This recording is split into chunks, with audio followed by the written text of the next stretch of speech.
El efecto mariposa. Tony salió del escáner por segunda vez aquel día, con expresión sombría al ver que la lectura confirmaba, una vez más, que no se habían encontrado objetos extraños. La cámara de quemados adyacente al escáner ardió brevemente mientras su ropa se incineraba. Comprobó su teléfono y los datos que Natasha le había enviado relacionados con sus cualificaciones. Se limitó a teclearlo manualmente en la consola y desechó el teléfono. Mejor tener cuidado. Podría haber un error en los datos que ella le envió, que podría haber escapado a los escáneres de Hermes si no se arriesgará. Con la IA puede pasar cualquier cosa, incluso un pequeño desliz es posible si uno sabe cómo hacerlo. Hermes, actualización del estado de la fase de aprendizaje de Legión y del reconocimiento facial. Legión está al 73% de la fase de aprendizaje, señor. Las proyecciones actuales estiman la finalización en 48 horas, salvo interrupciones. El reconocimiento facial de los individuos del restaurante está al 42%. Tony se frotó la barbilla. Manténgame informado. Amplíe el algoritmo de reconocimiento para incluir bases de datos internacionales, por si acaso. Entendido, señor. Con la noche apretando y sus pensamientos arremolinándose como un huracán, Tony se dirigió a la sala del gimnasio. El espacio era de última generación, lleno de equipos de ejercicio de alta tecnología y equipo de entrenamiento. Pero esta noche, solo necesitaba lo básico: un saco de arena y sus puños.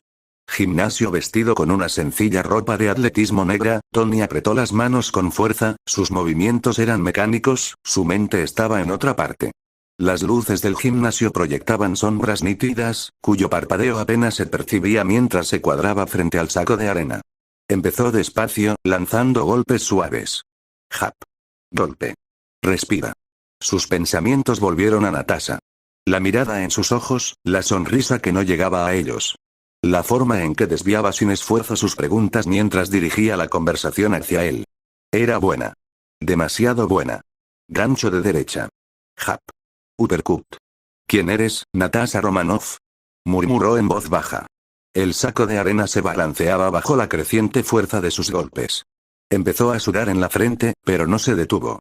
Su mente repitió todo lo que había sucedido aquel día. El restaurante abarrotado, las respuestas perfectamente calculadas de ella y la facilidad con la que entabló conversación con él. Todo parecía demasiado fácil, demasiado perfecto. Gancho de izquierda. Jap. Jap. ¿Trampa o coincidencia? Se preguntó, lanzando un potente cross que hizo oscilar el saco de arena salvajemente. Dio un paso atrás, respirando con dificultad. Uf. Me estoy oxidando. Sus ojos estaban fijos en el saco de arena, pero su mente estaba a kilómetros de distancia. No podía evitar la sensación de que estaban jugando con él. Hermes, gritó, aún jadeando. Sí, señor. ¿Tenemos alguna anomalía en las señales de vigilancia de Malibú de las últimas 24 horas? Negativo, señor. No se han detectado anomalías en el plazo especificado. Tony sacudió la cabeza y cogió una toalla para secarse el sudor de la cara. Amplíe el radio de búsqueda a 80 kilómetros e incluya la actividad en alta mar. Entendido. Se dejó caer en un banco cercano, con los codos apoyados en las rodillas. El gimnasio estaba en silencio, salvo por el suave zumbido de los sistemas de la instalación. Sus instintos le gritaban que algo no iba bien, pero no tenía pruebas, solo la persistente sensación de que Natasha no era quien pretendía ser. Entonces llegó el dolor de cabeza palpitante. Ha pasado tiempo desde el último, pensó, haciendo una mueca. Sacó un frasco de pastillas del bolsillo. Siempre los lleva encima, por si acaso. Se tomó unos analgésicos, cerró los ojos y esperó. Al cabo de un rato, las punzadas se convirtieron en un dolor sordo. Maldita sea. Murmuró. Se levantó del banco y tiró la toalla a un lado. El saco de arena quedó inmóvil, esperando su siguiente golpe. Jap. Cruzado. Uppercut. Pasó las siguientes horas descargando sus frustraciones, tanto mentales como físicas. Finalmente, se tumbó en el suelo, cubierto de sudor y respirando agitadamente. Después se levantó y fue a darse una ducha antes de ir a su dormitorio, pero no podía dormir y seguía dando vueltas en la cama. Suspira. Incapaz de relajarse, Tony se encontró en su taller. La interfaz holográfica cobró vida cuando activó la consola principal. Consultó el progreso del programa Legión y observó los flujos de datos que se desplazaban por la pantalla. Golpeó distraídamente la mesa y sus pensamientos volvieron a Natasha. Su comentario sobre los trabajos se le había quedado grabado. Mantén a tus amigos cerca y a tus enemigos más cerca, dijo en voz alta, mientras su mirada se desviaba hacia un conjunto de monitores. Mostraban una vista giratoria de la propiedad y sus alrededores. Todo parecía tranquilo, silencioso. Tony frunció el ceño. Necesito ojos en todas partes. Veamos, accedió a la base de datos del escudo a través de la puerta trasera que había creado tiempo atrás y que fue actualizando para asegurarse de que nadie la encontraba y jugaba con él utilizando una base de datos falsa. Ahora, durante la siguiente hora, revisó los nuevos datos, buscando cualquier cosa inusual o fuera de lugar. Finalmente, tras 2 horas de búsqueda, encontró lo que buscaba. El nuevo director de S.H.I.E.L.D., Nicholas Fury. No había mucha información sobre él, pero Tony no necesita información sobre él porque ya conoce a Fury de los cómics y las películas. Pero lo que le llamó la atención fue una simple mención a la habitación roja. El resto de los detalles no tenían mucho sentido y parecían ser un código de algún tipo. Y no se mencionaba el nombre de Natasha. Eso Fury la mantuvo fuera de la red o la habitación roja. Espero que no sea la habitación roja porque será un coñazo, murmuró para sí, golpeando con los dedos el banco de trabajo. Bueno, es hora de crearle una oportunidad de trabajo en algún lugar de Malibú. Se rió entre dientes, sacudiendo la cabeza. Según la información, Natasha es licenciada en Administración de Empresas y Marketing. Tony decidió jugar esta vez su carta de niño rico. Llamó al dueño del restaurante donde Natasha y él se encontraron en mitad de la noche y le ofreció una cantidad que no pudo rechazar. Tenía la sospecha de que el dueño también era un espía, llámalo paranoia. Bueno, él compró ese lugar. Pero aquí está el giro divertido, ¿qué pasa si el antiguo propietario y los trabajadores resultan ser espías? Ahora, con Tony como propietario legal, ¿qué pasa si decide mantenerlos cerca, haciéndolos dirigir el restaurante junto a Natasha? Juntos, se encargan de la cocina y la gestión, mientras Tony se sienta a disfrutar de algunos ingresos secundarios de la operación. Jugaré contigo, Natasha, dijo, sonriendo. Señor. La voz de Hermes sonó, sacándolo de sus cavilaciones. ¿Qué pasa, Hermes? Realmente necesita dormir un poco, señor. Sí, bostezó. Eso haré. Ya sabes dónde encontrarme, Hermes. Avísame si surge algo. Entendido, señor. Apagó las luces y se dirigió a su dormitorio. Mientras tanto, Víctor Von Doom estaba de pie en el centro de su decrépito laboratorio, con el sudor goteándole de la frente mientras miraba los restos chispeantes de su fallida puerta dimensional. Sus manos, antes firmes con la confianza de un genio, temblaban ahora de frustración. La máquina, culminación de 2 años de trabajo, yacía hecha pedazos ante él. Sus mecanismos estaban fritos y el generador del portal chisporroteaba sin vida. Otro fracaso, gruñó, y su voz resonó en la cámara de piedra. Cuánto tiempo y recursos desperdiciados. Reed siempre encontraba la forma de ganar, incluso desde la tumba. Apretó los puños hasta que los nudillos se le pusieron blancos, y un dolor agudo lo hundió en su espiral de rabia. El castillo había sido su único refugio después de que su mundo se derrumbara. Acusado de asesinar a Reed Richards, el hombre que una vez fue su rival a regañadientes, Víctor se había visto obligado a huir. Repudiado por su padre, perseguido por las autoridades y abandonado por el mundo que había intentado conquistar, se había retirado a esta antigua fortaleza oculta en lo más profundo de las montañas de Latveria. Su abuelo, muerto hacía tiempo, se la había dejado en secreto. Fue el último regalo de un hombre que comprendía el peso de la ambición. Víctor se paseó por la habitación, con las botas crujiendo sobre fragmentos de cristal y cables esparcidos. El laboratorio, aunque oculto bajo el castillo, estaba equipado con tecnología robada a la empresa de su padre. Hackear sus sistemas, que conocía como la palma de su mano, y robar recursos había sido un juego de niños para una mente como la suya, pero incluso con esos recursos, la puerta dimensional seguía estando fuera de su alcance. Arg. Furioso, pasó el brazo por el banco de trabajo, haciendo que herramientas y componentes cayeran al suelo. Vio un espejo alto al otro lado de la habitación. Se quedó inmóvil. El espejo le mostró una representación burlona de sí mismo. Era un fracasado, un marginado, un desesperado. Con un fuerte grito, cogió una llave inglesa y la lanzó contra el espejo. El cristal se rompió en pedazos afilados, cayendo por todo el suelo de piedra. Cuando el ruido se calmó, Víctor vio algo extraño. ¿Qué? Un suave resplandor de luz surgió de detrás del espejo roto. Por un momento, su curiosidad calmó su ira. Se acercó al marco del espejo y tocó sus bordes con las manos. Había un cristal verde en la pared. TSK. El borde afilado del espejo le cortó el dedo y, al apartar la mano, una gota de sangre cayó sobre el cristal. De repente, la luz se hizo más brillante y se oyó un suave silbido. Un mecanismo oculto hizo clic y la pared desapareció en el aire.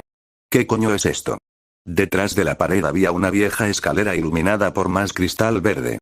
Miró hacia abajo, pero no pudo ver el final. ¿Qué has escondido aquí, abuelo? Murmuró antes de bajar sin miramientos, porque había fracasado una y otra vez y no tenía nada que perder a estas alturas.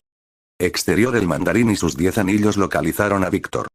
Origen de Víctor. Víctor empezó a bajar los escalones de piedra, sus pasos resonaban en el estrecho pasillo. El aire se volvía más frío a medida que se adentraba, con un ligero olor a suciedad y cosas viejas. Los cristales verdes de las paredes emitían una extraña luz, iluminando las detalladas tallas que se retorcían a lo largo del camino. ¿Qué son estos símbolos? Rastreó con la mano las tallas mientras caminaba. Nunca había visto nada parecido. Murmuró para sí. ¿Qué escondías, viejo? Las escaleras desembocaban en una gran cámara subterránea. Víctor nunca había visto nada igual. El techo era muy alto, con brillantes cristales verdes resplandecientes.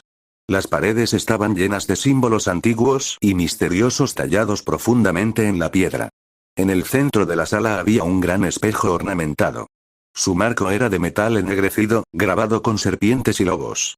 El cristal reflejaba la tenue luz, pero, en ese reflejo, Víctor sintió que algo vivía en el cristal, algo que observaba. Alrededor de la cámara había estanterías talladas en las paredes, llenas de libros y pergaminos polvorientos. Un pesado escritorio de madera estaba a un lado, apilado con más libros y artefactos extraños. Sobre el escritorio, los ojos de Víctor se posaron en un diario de cuero rojo. Junto a él había una fotografía descolorida en un marco sencillo. La imagen mostraba a un hombre más joven, de ojos penetrantes y rostro afilado y orgulloso. Víctor reconoció al hombre al instante. Era su abuelo. Cogió la fotografía y se quedó mirándola un momento.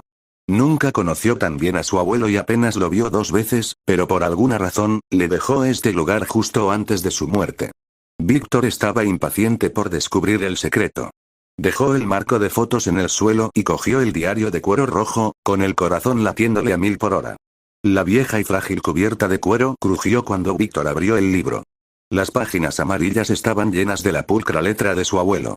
En la primera página figuraba el nombre de su abuelo y, debajo, un título que provocó un escalofrío en Víctor. La verdad del linaje Von Doom. Víctor se sentó, su curiosidad abrumando su frustración. Comenzó a leer, con el corazón latiéndole con cada palabra. El diario detallaba la historia de su familia, una historia que le había sido ocultada durante toda su vida. Se enteró de que había nacido en una tribu de romaníes en la Albería, gobernada por un noble cruel conocido como el Barón. Su madre, Cynthia Van Damme, había sido una bruja de gran poder. Había hecho un peligroso pacto con Mefisto, un demonio que la traicionó, lo que la llevó a la muerte cuando Víctor era solo un niño. Su padre, Werner Van Damme, había sido un hábil sanador, conocido y respetado en todo el país. Tras la muerte de Cynthia, la esposa del barón cayó gravemente enferma y Werner fue llamado para tratarla. Cuando sus esfuerzos fracasaron y la mujer murió, el barón le acusó de asesinato. Werner huyó con Víctor, alejándolo de la ira del barón. El padre de Víctor había cambiado su apellido por Von Doom, ocultando su verdadera identidad para protegerlos a ambos. Pero los secretos eran aún más profundos. El diario revelaba que su linaje se remontaba al mismísimo Vlad Tepes Drácula. Víctor sintió una extraña sensación de orgullo y temor mientras leía. Ahora comprendía por qué siempre se había sentido diferente. Si lo que decía el diario era cierto, no era solo un niño romaní criado con miedo de su pasado sombrío, sino un descendiente de uno de los vampiros más infames de la historia. Cerró el diario y se recostó en la silla. Su mente iba a 1000 por hora. Todo lo que creía saber sobre sí mismo, su familia y su pasado era mentira. Los fracasos de su vida, la rabia que cargaba, todas eran piezas de un rompecabezas que nunca se le había permitido ver. Ahora, por primera vez, veía el cuadro completo. Todos esos sueños aterradores sobre magia y espíritus malignos podrían estar relacionados con un secreto que su familia le ha estado ocultando. Para alguien que cree en la ciencia, todo parecía una historia inventada. Pero después de leer el diario de su abuelo, no pudo seguir ignorándolo. El diario le ayudó a entender cosas sobre sí mismo que nunca antes había podido. Mefisto, ¿eh? Se levantó después de ordenar sus pensamientos. ¿Cuánto hay de verdad? Necesito más pruebas. Víctor dirigió su atención al gran espejo en el centro de la cámara. Era ornamentado y elegante, con un marco negro arremolinado que parecía tallado en obsidiana. La superficie era lisa y brillante, como piedra negra pulida. Víctor tocó el borde del marco con los dedos, sintiendo un extraño cosquilleo en la piel. Parecía como si alguien le estuviera llamando desde el otro lado del cristal, instándole a dar el último paso hacia un mundo que nunca habría imaginado. La idea era absurda, pero mientras miraba fijamente las profundidades del espejo, casi podía ver algo que se movía en su reflejo. Algo antiguo y poderoso. Algo que le había estado esperando todo este tiempo.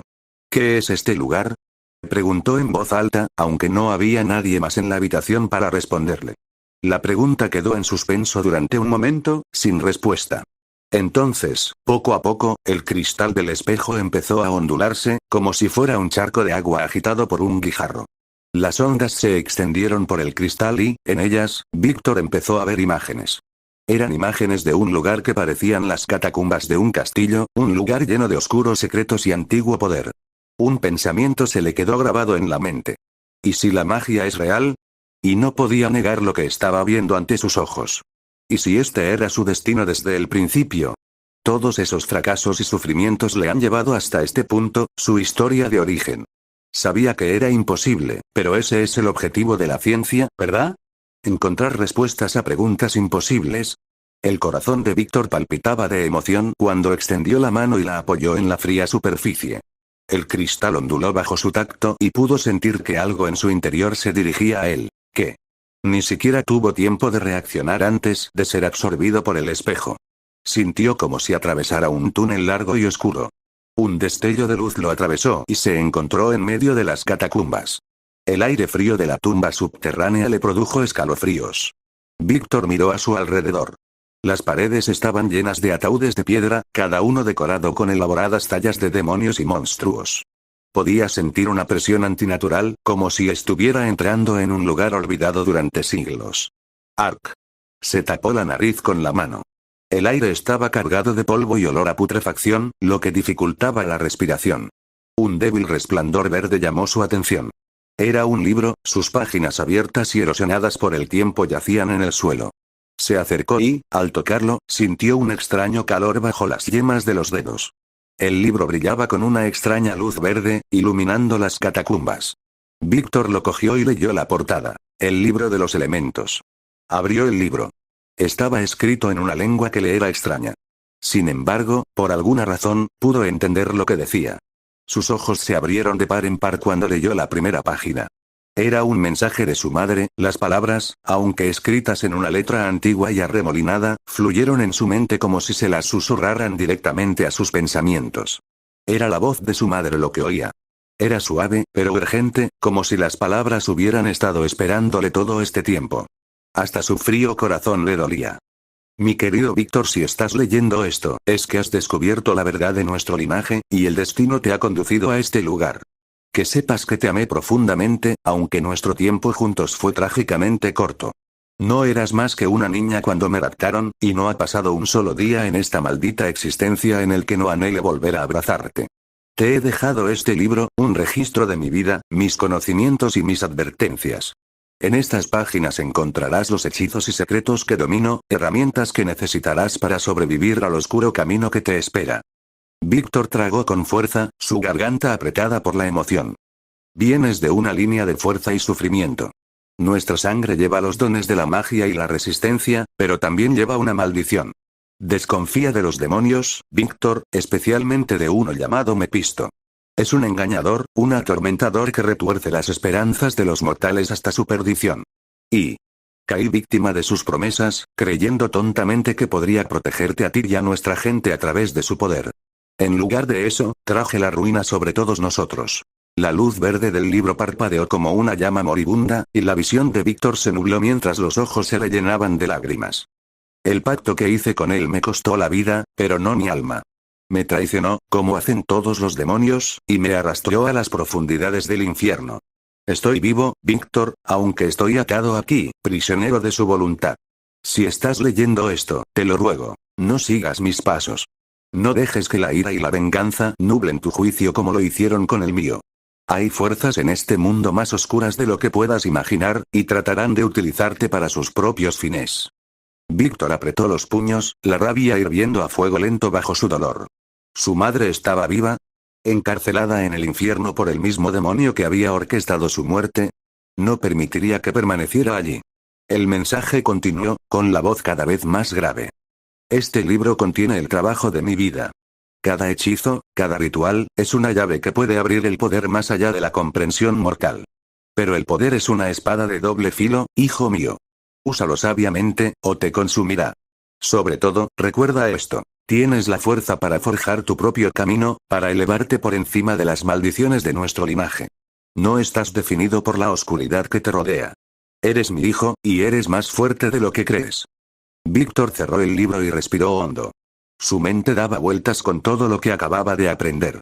Su madre estaba viva, prisionera en el infierno. Ella había dejado este libro para él, un registro del trabajo de su vida, un registro de hechizos y rituales que podrían desbloquear el poder más allá de la comprensión mortal. Él sabía lo que tenía que hacer. Encontraría la manera de liberarla de las garras de Mefisto. Se olvidó de su propia fama y fortuna, que parecían tan triviales ahora.